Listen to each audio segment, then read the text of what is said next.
நீங்கள் ரொம்ப தூரம்னு போக வேண்டியதில்லை. காட்டில் இருக்கிற மிருகத்துக்கும் நாட்டில் இருக்கிற மிருகத்துக்கும் நீங்கள் கம்பேர் பண்ணி பார்த்தா போதும். அது நல்லா இருக்கும். ஏன்னா அது அந்த தீனிக்காக பயத்தால் இப்படி ஓடி ஓடி உடம்பு ஒழுங்காக வச்சிட்ருக்கு. இங்கே இருக்கிறது நம்ம கட்டி போடுறோம், அதனால அதுங்க சரியான ஒரு எக்ஸசைஸ் இல்லாமல் இருக்கு.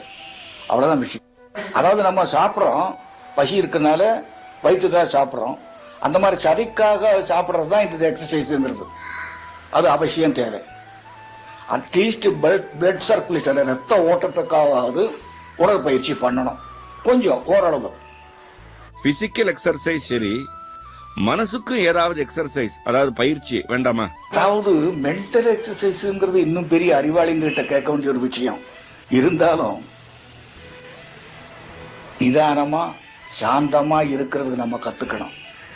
அதுவே ஒரு பெரிய மென்டல் எக்ஸசைஸ். அனாவசியமான சிந்தனைகள் இதெல்லாம் இல்லாம இருந்தா அதுவே ஒரு பெரிய மென்டல் எக்ஸசைஸ். இன்னொருத்தனை கெடுக்கணுங்கிற ஒரு யோஜனை வராமல் இருந்தாலே அதுவே நல்ல மென்டல் எக்ஸசைஸ்ன்னு பேர்.